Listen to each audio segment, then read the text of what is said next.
At the Kudal Manikyam temple in Irnyalakuda, Anurag has a simple routine job. He gets the shrine ready every morning, ties the lotus garlands, opens the temple at dawn and assists with the daily rituals. But the reaction to his appointment has been anything but routine. He was appointed through the government rank list. But soon after he joined, 5 out of 6 Brahmin Tantris stopped coming to the temple. എൻ്റെ ഒരു ഈ നിയമനം എന്ന് പറയുമ്പോൾ ഈഴവ കാറ്റഗറിയിൽ നിന്നുള്ളൊരു list പ്രകാരമായിരുന്നു ഞാൻ ഇവിടെ നിയമിച്ചത്, എന്നെ നിയമിതനായത്.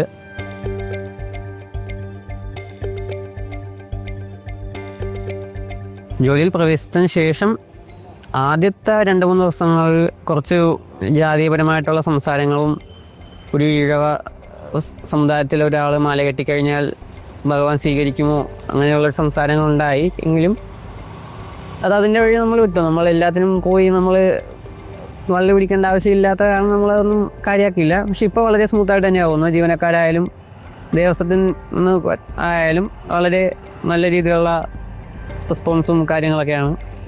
നോർമലായിട്ട് തന്നെയാണ് ബിഹേവിയർ, സ്മൂത്തായിട്ട് തന്നെ പോകുന്നു.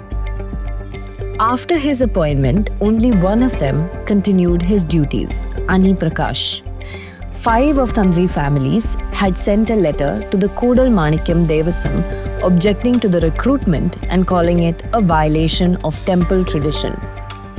സാധാരണ അതിക്ക് എൻ്റെ ഒരു കാഴ്ചപ്പാടിൽ ഒരു ക്ഷേത്രത്തിലെ കഴകം ജോലി എന്നല്ല, ഏത് ജോലിയാണെന്നുണ്ടെങ്കിലും അതിൽ ജാതീയമായിട്ടൊരു വേർതിരിവ് ഉണ്ടാവരുതെന്നാണ് എൻ്റെ ഒരു ആഗ്രഹം. Tantris are the chief ritual authorities of Kerala's temples. They guide how the sanctum must function, oversee major pujas, and their presence is essential for ceremonies like Kalabams and Pratishtha Dinam in Kudal Manikyam temple. ഏത് കഴകം ആര് ചെയ്യുന്നു എന്നുള്ളതല്ല, ഭംഗിയായിട്ട് ചെയ്യുന്നുണ്ടോ എന്നുള്ളത് മാത്രമാണ് എന്നെ സംബന്ധിച്ചിടത്തോളം എൻ്റെ ഒരു പരിഗണനയിലുള്ളത്. അത് ഭംഗിയായിട്ട് നടക്കുന്നില്ലെങ്കിൽ ആ ആൾക്ക്, വ്യക്തിക്ക് വേണ്ട രീതിയിൽ അത് പഠിപ്പിച്ചു കൊടുക്കുക മുതലായിട്ടുള്ള കാര്യങ്ങളിലേക്ക് പോകണം. ഈ ഒരു തീരുമാനം വന്നത് എൻ്റെ മാത്രം തീരുമാനമല്ല. എൻ്റെ വലിയച്ഛൻ, അച്ഛൻ, ജ്യേഷ്ഠൻ, അനിയൻ ഇവരോടൊക്കെ ചോദിച്ചിട്ട് ഞങ്ങൾ 5 മെമ്പേഴ്സാണ് ഈ ഫാമിലിയുള്ളത്. എനിക്ക് മാത്രമായിട്ടൊരു തീരുമാനം എടുക്കാൻ പറ്റില്ല, കാരണം കുടുംബത്തേക്കാണ് ഈ താന്ത്രിക അവകാശമുള്ളത്. അപ്പോൾ ഒരു വ്യക്തി എടുക്കുന്ന തീരുമാനം അത് നല്ലതായാലും മോശമായാലും അത് ബാധിക്കുന്നത് മൊത്തമായിട്ട് കുടുംബത്തിനെയാണ്. അപ്പോൾ അതുകൊണ്ട് ഒറ്റയ്ക്കെടുത്ത ഒരു തീരുമാനമല്ല, അതിൽ എല്ലാവരോടും അഭിപ്രായങ്ങളൊക്കെ ചോദിച്ചതിന് ശേഷമാണ് തീരുമാനമെടുത്തത്. അതിൽ തന്നെ ഈ പൂജാതി കാര്യങ്ങളിൽ നിന്ന് വിട്ടു നിൽക്കുക, അല്ലെങ്കിൽ പൂജകൾ മുടക്കിയിട്ടുള്ള രീതിയിലുള്ള ഒരു തരത്തിലുള്ള ഒരു പ്രതിഷേധമോ അല്ലെങ്കിൽ അത്തരത്തിലുള്ള കാര്യം ചെയ്യേണ്ട എന്ന് നേരത്തെ എല്ലാവരും കൂടിയിട്ട് തീരുമാനിച്ചൊരു കാര്യമാണ്. Even as others debated his appointment, Anurag simply focused on his work and the long routine the job demands.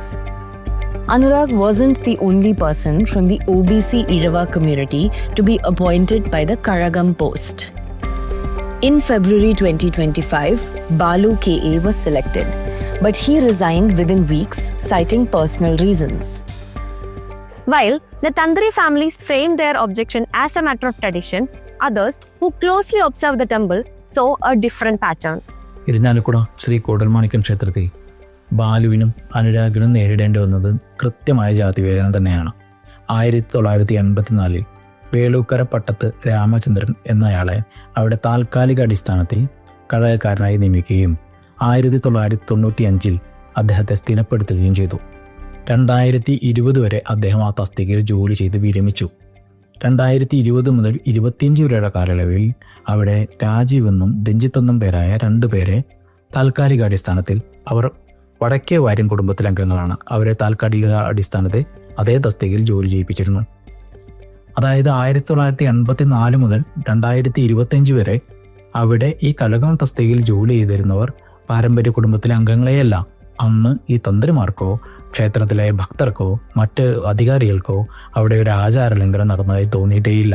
കാരണം ഈ പറഞ്ഞ 3 പേരും അമ്പലവാസി സമുദായത്തിലെ അംഗങ്ങളായിരുന്നു.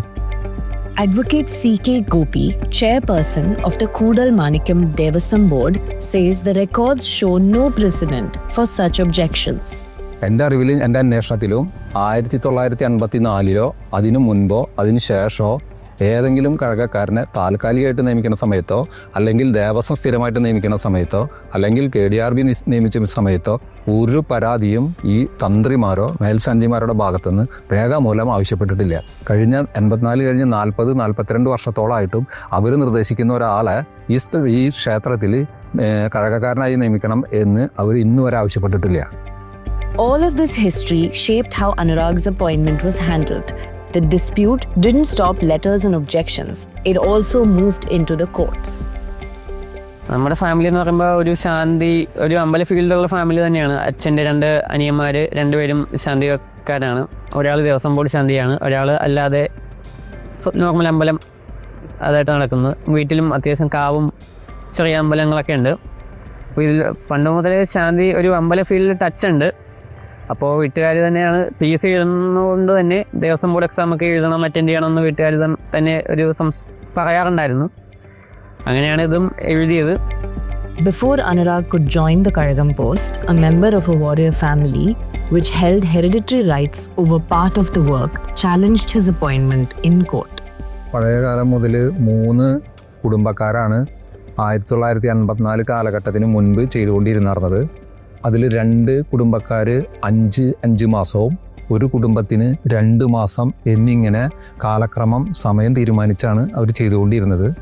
അതിൽ 1984 വർഷം വന്ന സമയം 2 കുടുംബത്തിലെ 5 മാസം കഴകപ്രവൃത്തി ചെയ്യാനായിട്ട് അവകാശമുണ്ടെന്ന് പറയുന്ന ആ കുടുംബക്കാരിൽ പിൻതലമുറക്കാരില്ലാതെ വന്നപ്പോൾ അവർ ഇത് ഉപേക്ഷിക്കുന്നു എന്ന് പറഞ്ഞ 1984 ദേവസ്വത്തിന് കത്ത് കൊടുത്തിട്ടുണ്ട്.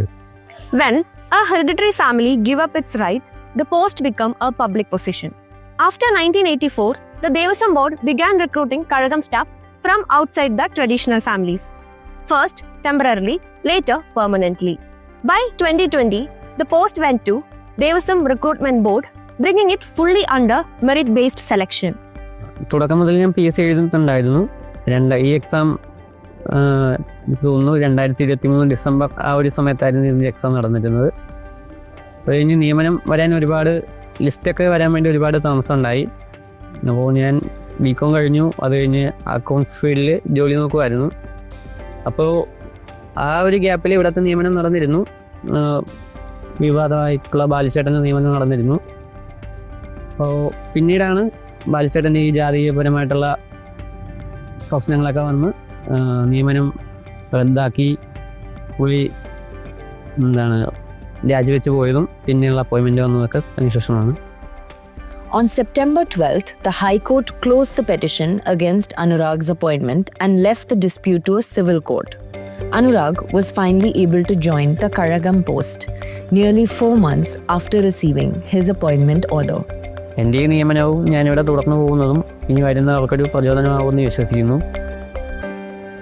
You can also read my ground report about this on the News Minute website or the link in the description. Ground reports like this take time and effort. We are committed to do it so that we can go beyond the headlines and bring you the complete picture. If you feel stories like this are important, consider taking a subscription and support our work.